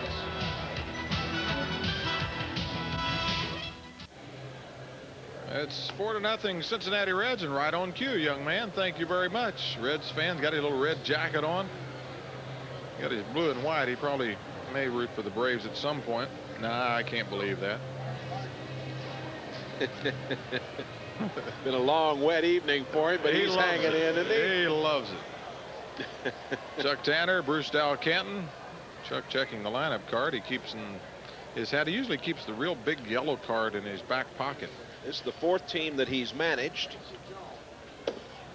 Had some success, of course. Had a world championship team in Pittsburgh. And at Chicago. And also Oakland. And he's watching Palaio pitch to Tracy Jones. Ground ball handled by Oberkfell over to Simmons. 1 out here in the top of the 7th. Well, Minnesota's trying to come back. They got 3 in the 6th, and it's Cleveland 7, Minnesota 4 as they go to the 7th inning. Good ball game in Philadelphia going right now. Yeah, the Philadelphia Phillies are leading that game 1-0. And let's see. I think they're in the 7th inning against Montreal. Oakland and Chicago. It's Chicago 3, Oakland 1. They're in the 4th inning. Detroit leading Texas 5-1. They're in the 4th. Kansas City leading Baltimore 9-0. Kansas City batting in the 4th inning. Final from Pittsburgh. The Pirates beat the Cubs 8-4. Those Pirates playing some fine baseball. Strikeout number 4 for Palaio. Having trouble solving the right-hander, and he may get a spot in the starting rotation. John, officially the rain delay here was 44 minutes. I keep tabs of that. If you haven't heard, Kansas City jumped out to a 9-0 lead in the 1st inning, and that's where it stands right now. Breaking ball over for a strike to Berry, and Berry 2 for 2 on the evening. Well, no, 2 for 3. He flied out in the 4th. Now hits a line drive deep center field. Back goes Albert Hall, makes it, and another perfect inning for Palaio. 9 up, 9 down. That's all he's faced. We're in the bottom of the 7th. 4-0 Reds. Bottom of the 7th inning. It's Ted Simmons facing Danny Jackson. He'll be followed by Ozzie Virgil, Ken Oberkfell, and if they do get down to Charlie Palaio, they are warming up the young rookie Gary E. Popped up in the infield, and Barry Larkin handles it very easily. 1 out. Just a real light rain falling here in Georgia. You can see the background there. A little more, looks like it's raining a little harder on that screen than it actually is. Small drops right now coming down. Rain predicted all weekend for the Reds and the Braves, but people come prepared with those umbrellas to stick it out here with the Cincinnati Reds. A lot of Reds fans down in this territory, and always have been. They really enjoyed it, and of course this is an exciting young ball club to come out and watch. The Braves were shut out by Mike Scott, then were shut out by Bob Knepper. Fouled and right to Bo Smith. 2 outs here in the bottom of the 7th inning. Biggest cheer tonight came when they flashed the score of the Hawks-Celtics game. The Hawks defeating the Celtics 133-106. That is something to hoot about. I think Dominic Wilson scored 27. Wilkins scored 27 in the first quarter. Ken Obergfell got a hit tonight, a ground out, 1 for 2. Only 3 hits on the evening for the Atlanta Braves. Obergfell with the 1 and Gary Renicky with 2. Jackson has walked only 1 while striking out 6, and Obergfell not a big candidate to strike out, striking out only 29 times and over 500 official times at bat. Imagine going 157 times to the plate without striking out. That's what this man did. Good fastball caught the inside part of the plate. Danny very shiny on the forearms and around the hat area where the rain and the sweat has taken its toll. This one bounced back up the middle out of the reach of Dave Concepcion into center field. A base hit. 2 for 2. 2 for 3 on the night for Obergfell. Last season he hit 42 points higher against left-handers and did right-handers, and that's 37 points different than his average, and that wasn't even a good skate save right there. I think Jackson needs some instruction from Sabo on blocking the goal. Surprised it even got between his legs, but it's into center field, and the inning continues for Andres Thomas, and it will be a pinch hitter to follow should Thomas reach. He looks at a ball over for a strike. Braves will stand stranded, the 4 men prior to this inning. 3 on hits, 1 on a walk. Damaso Garcia.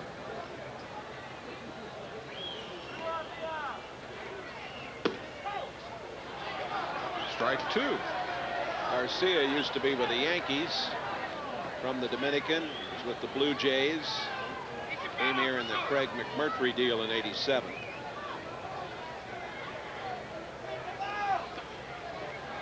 Garcia did not even play last year. We're hoping that he doesn't play in this inning. 1 ball, 2 strikes, 2 outs here. Bottom of the 7th inning. Glad you've stayed with us. Rate we're going, we'll take you right up almost to your local news. 2 balls, 2 strikes. Most of these stations, you will be able to pick that up. Not everybody has the same pattern. Obergfell leads at first. 4-0 score. Nick does not hold him on. And Danny deals. Strike 3. Struck him out. Number 7 for Danny Jackson. The Braves strand another man. Obergfell is left. The Reds lead 4-0. We go to the top of the 8th inning.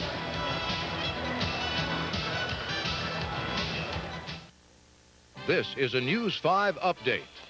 Good evening, I'm Jerry Springer. Coming up on News 5 tonight, 88% of all airlines leaving Cincinnati will be affected by new no-smoking regulations as of midnight. We'll tell you if your vacation flight could be one of them. And students claim racial unrest is behind a brawl at North College Hill High School today. You'll learn if teachers and the surrounding community feel the same way. Join us at 11 for all the news, sports, and weather. We'll see you then.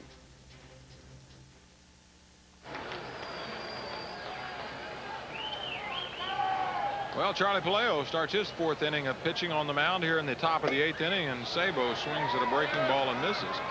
Sabo was the first batter. Well, Sabo was the first batter, and the lights did not come back on after the rain delay. High fastball by Charlie, and Charlie's not having any problems. He's got the Reds chasing that high fastball. Big sweeping slider, the high fastball, and he's locating it, and it's not even in the strike zone. He's bringing it right up there. Got 4 strikeouts in his 3 innings of pitching. This time inside, little purpose pitch, and well, that's okay, but you know, paybacks are, yes, they are. Reds got to be, or I should say the Braves have got to be a little frustrated. They've gone 26 innings now, Johnny, without scoring a run. Well, 2-12, 2 shutouts in Houston, and now being shut out here by Jackson. Breaking ball fouled back. He got it up in his wheelhouse there. Chuck, the eternal optimist. He's like that kid digging through all that stuff, and he said there had to be a pony under here somewhere. Line drive down the right field line. Murphy takes a couple of steps over and makes the easy catch for out number 1.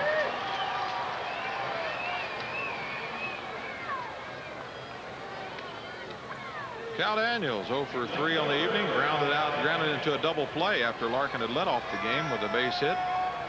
Grounded out again in the 3rd, and then grounded first baseman to pitcher in the 5th. Cal's average down to 310. We were in Houston, it was over 400.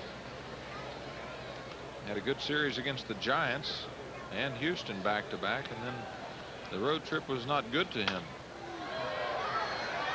Daniels still feels he has a lot to prove, and he's looking forward to a good, even performance over this '88 season. Well, sometimes you try a little too hard. He's had some great swings, but it looks like he's over swinging in certain instances. He's got such a great swing. Tell you what, you watch this man and Will Clark, just the ideal way to swing the bat. And that's the ideal way to pitch, as Palaio puts it right underneath the letters on the inside part of the plate, and Cal swinging and missing. Pitching really has not been the big problem for the Braves in the early going. It's been run production. Well, their ERA as a team, a little over 4.5. Strike 3, and Palaio gets his 5th strikeout. Well, he's doing the job. He's coming in and holding them the way he should. 4.71 ERA for the Braves, and the opponents have held the Braves to only 2.15 runs per game. That average has been dropped down and is going to drop down some more if Danny Jackson continues. Here's Eric, fly ball left field. Deep and foul. Boy, oh boy, is that a long ball. Any question about that one? At the head of the bat out there on that fastball.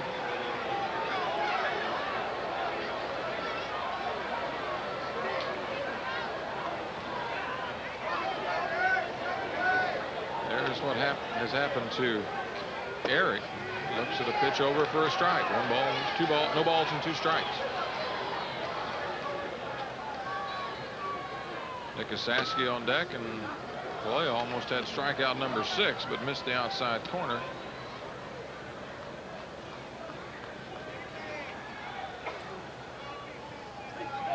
Got him. Good slider on the outside part of the plate. Strikeout number 6 for Palaio. Braves come to bat in the 8th, trailing 4-0.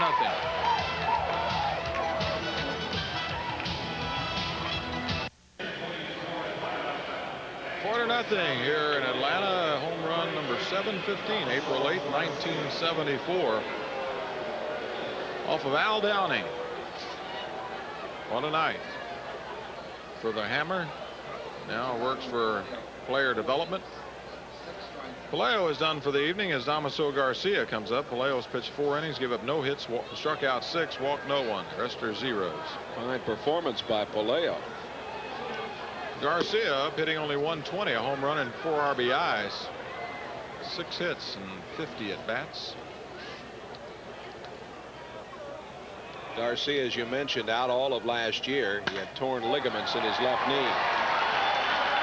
Hit number 7 for Garcia, number 5 on the evening for the Braves as he leads off the inning. First time tonight that the Braves have had the leadoff man on. Albert Hall 0 for 3 on the evening.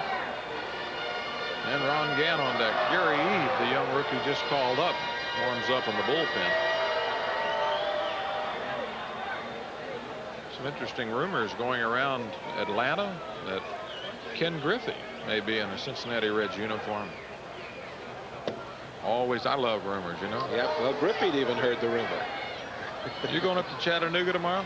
I'm going up to that area tomorrow with my son Jay, who's visiting with me this weekend. Say hello to some of our friends up there. Yeah, the folks at WDSI, Channel 61, Alan Barrows, the general manager, Ray Hansen, the sales manager, Sharon Mull, their national sales manager, and Cheryl Morgan, all those wonderful folks at WDSI, Channel 61, Chattanooga, the old Chattanooga Lookouts.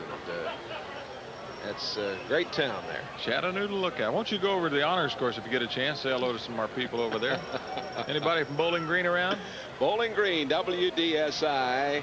We mentioned in Chattanooga. How about WGRB Channel 34 Bowling Green? Mike Harding's the general manager. Gloria Davis, the sales manager, and Sheila Mattingly, the program director. Grounded towards Nick. He'll go to second base, Larkin, and no return throw.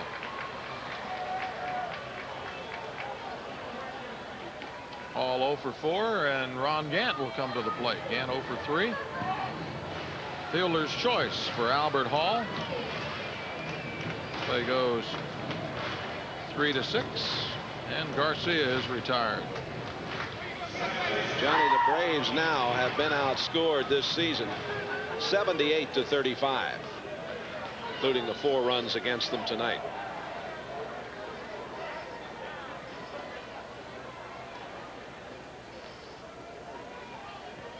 Hall leading at first. Jackson with a good hold.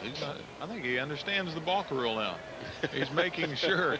He had a little talk with Harry Wendelstedt earlier. I think a lot of the pitchers understand it.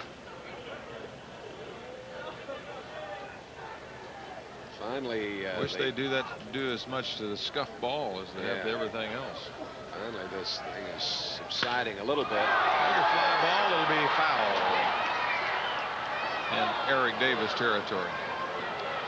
Detroit's leading Texas 5-1 at Texas. They're in the 6th inning. New York still leading St. Louis 1-0. They're in the 6th. AC 9-1 over Baltimore, 6th inning. Chicago 3-2 over Oakland in the 5th. Philadelphia got another run. They scored in the 8th. They lead 2-0 over Montreal going to the 9th inning. Kevin Gross has got a good one going. Ball on the dirt. Cleveland leading Minnesota 7-4. They're in the 7th inning. Final, Pittsburgh over Chicago 8-4. 2 balls and 1 strike. The count on Ron Gant as Albert Hall leads at first. Infield a double play dip, and Gant fouls again.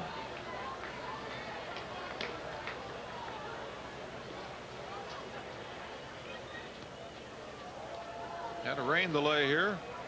Officially 44 minutes. Hank Aaron, Willie McCovey. Danny Jackson came back from that rain delay without really any problem. He has been very consistent this evening with 7 strikeouts and only 1 base on balls. That was the Dale Murphy, and he's still throwing hard. Don't forget Eric Davis. 44. In 20 years, I will be happy to say Eric Davis. Right. You're not There's only putting him in that a few people category. have distinguished that 44. Right. Eric with a great year last year. That, well, you start looking at 755 home runs in a lifetime. Strike out number 8. A good high fastball. And I'll tell you, if we had a radar gun right now, we could tell you that Danny Jackson is probably still throwing in the 90s.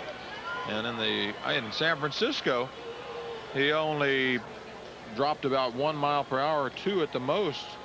There's that good high fastball, and you see the good leg movement, the good drive by Danny Jackson. We'll isolate on that, and we'll just have a look at it after he throws a couple of pitches. Just see exactly how he gets that drive and uses that arm and that body. Here's Renicky with a couple of hits on the evening. He watches a strike.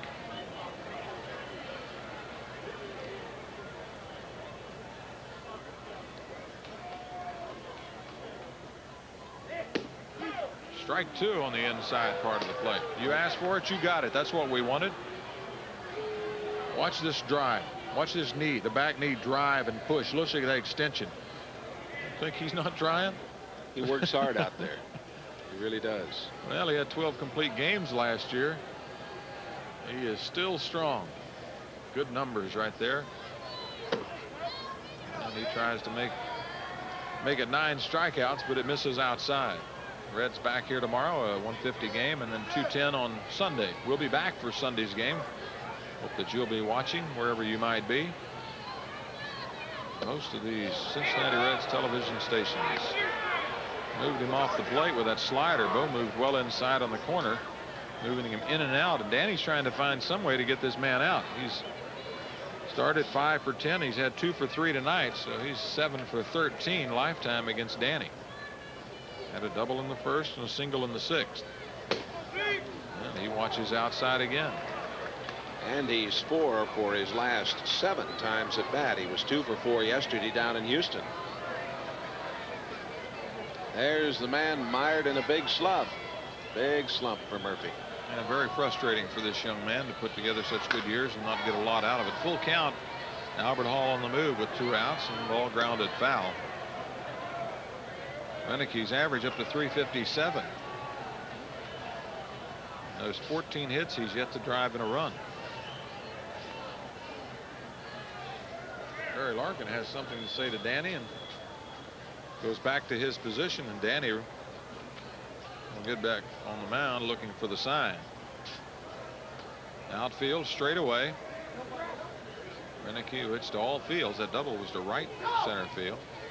Ground ball. Tough hop for Sabo. Backhanded. Long throw. You got it. Brave Strand won. We go to the 9th inning with a 4-0 lead.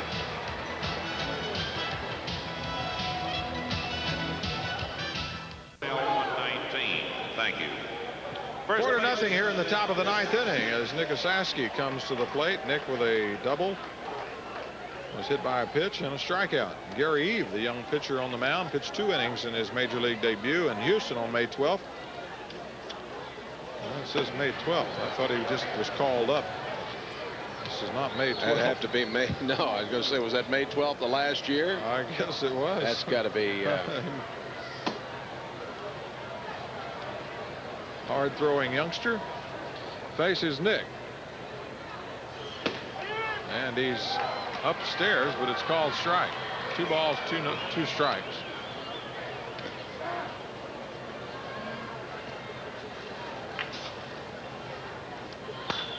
This is a high fastball popped up in the infield. Andres Thomas moves over, it fell out of the way, and now backs up and falls down. Well, the wind is picked up a little bit here. That ball was straight over the top. He makes the play. Remember that the Mets make their first trip of the season to Riverfront, a big weekend series, April 29th and Thursday and 30th. And that closes with a 2:15 Sunday game May 1st. The Expos will then be coming to town. Don't forget, for all the Reds home games, tickets available at this stadium ticket office, the Reds gift shop, all Ticketmaster locations. Well, make sure the wind's not blowing. Looked like Candlestick the way he made that play. Legs just came right out from under him. 2 balls and 1 strike to Dave Concepcion.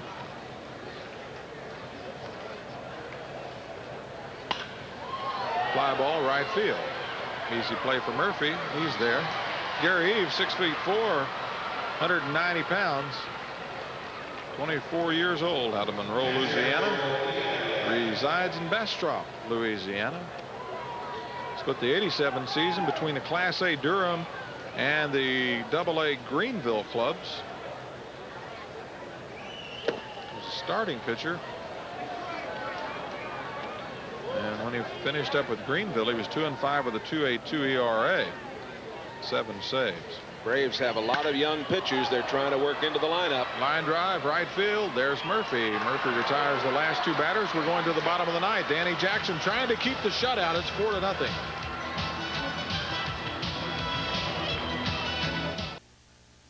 Guests appearing on the Cincinnati Reds telecast will receive a gift from Lazarus.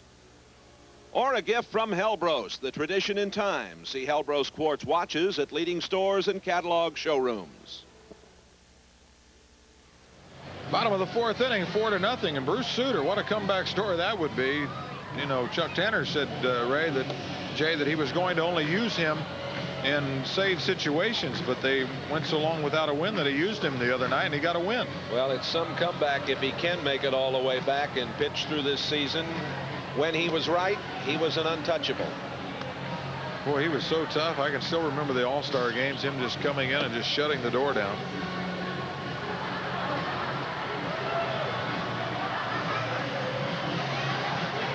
Got good velocity. Of course, he really made that split finger fastball so much in force in the National League. There's the indication for it. And there you see the playing field for Fulton County Stadium. Nice and green, but there's a little sogginess underfoot, especially in the outfield. They put a new drainage system in here last year, and it's a lot better. It really is a lot better. In fact, we had a tremendous that's rain true, here because tonight. the ground ball that Garcia hit didn't have any problem getting out to the outfield. That puddle's gone behind first base. Dale Murphy 0 for 2 with a walk in the first inning. And well, we know the trials and tribulations Dale Murphy's going through. Danny Jackson misses upstairs with a fastball. Sutter would be throwing just in case that something happened with the Braves here. So far, they've been held to 5 hits and a base on balls. Reds have played error-free baseball, and Danny Jackson just tried to get that one over and missed. It's 2-0. Well, it didn't take long. Finally pushed the right buttons and got the right fuse in. Probably not even fuses in a camera out there. That's why he's the engineer. Jackson gets it over. 2 balls and a strike.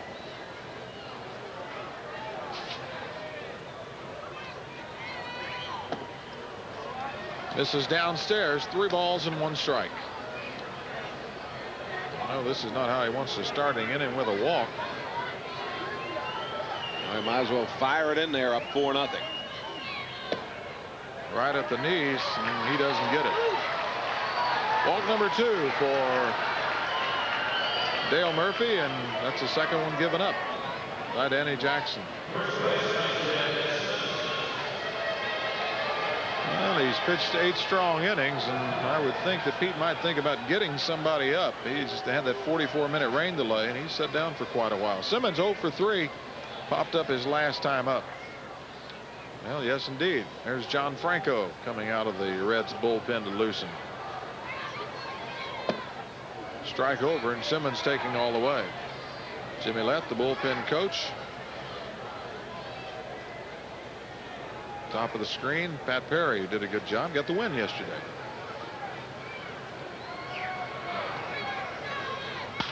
Ground ball wide of Sabo. Quick grab. Whoa, good play, and Davey got a little bit of an edge over there. I was going to say, I think he got a little help from the umpire, too. It looked like his foot was off the bag. There's a fine fielding play, and Sabo has had a few of those. Sabo said that he had a lot of help on some of the hitters from the Cardinals, from Buddy Bell, who took time to come over and tell him how to play him. Wide of This third. play. Now watch Concepcion cheat a little. About 1.5 feet. That's fair. Sure it is. 1 out in the inning. Ozzie Virtual. He's 0 for 3 and now 0 for 4. Tracy Jones waits in right field for the fly ball. Measures it, and 2 gone. Gets the ball back into the infield on a hop. Johnny, if this one ends 4-0, we hope it does right here. This will be the 3rd complete game shutout for the Reds. They only had 2 all of last season.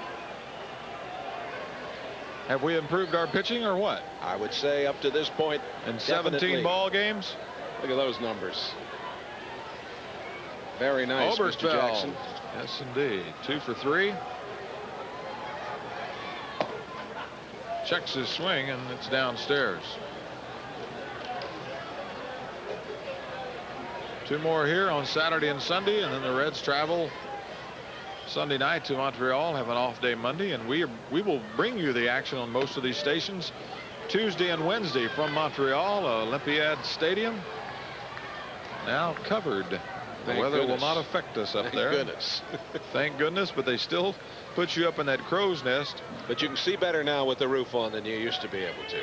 If you can see that far, you can see it better. Yes, that's right.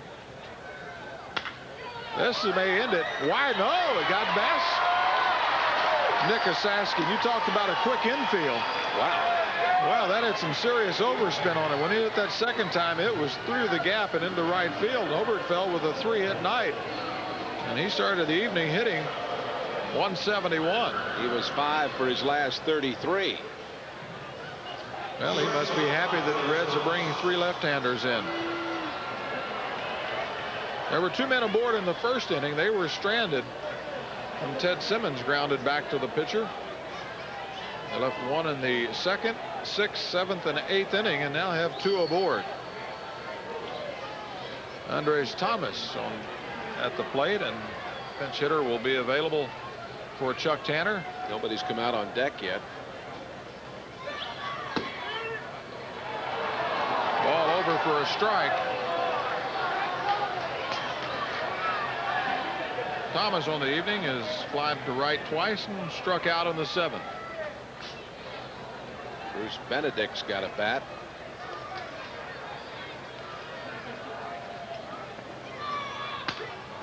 Foul back. No balls and 2 strikes. Now Jackson 1 pitch away from his 3rd victory. Will help that ERA, which was at 4.26, as he got hit hard last time out in Houston on only the 2 innings that he pitched.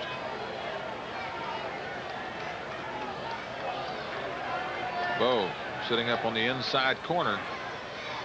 Strike 3. Got him, and a complete game shutout. A 6-hitter for Danny Jackson. The Reds win it 4-0 behind Chris Sabo's 3-run homer.